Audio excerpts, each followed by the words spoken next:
Po tayo ng tidtad. Yan.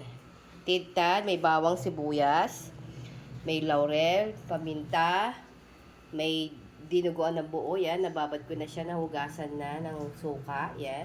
Tsaka siling haba. So, let's start. Amoy ako na.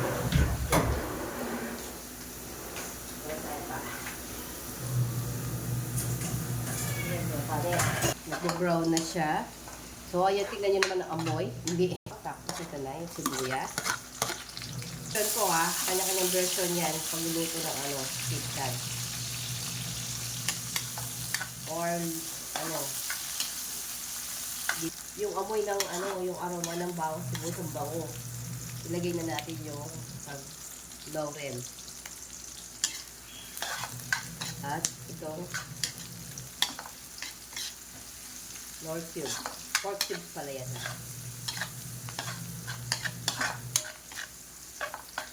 Yan natin ito. Pinakulog ang yampo. So, dalawang beses ng malansa. Kahapon pa. Sa kuluto.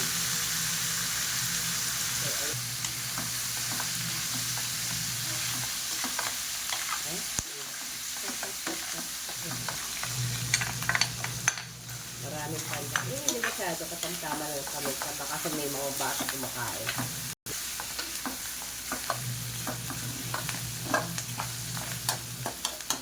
Konting betchin.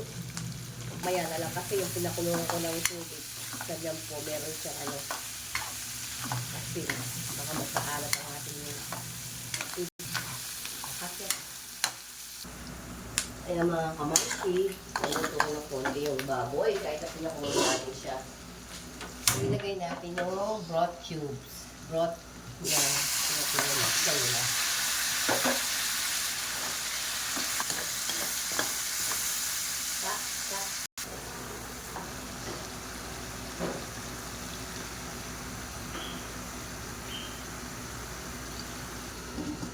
May pa.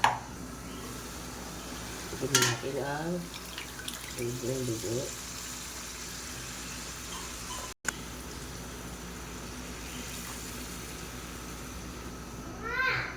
Siling haba. Yan muna natin siya kumulo. Kumukulo na.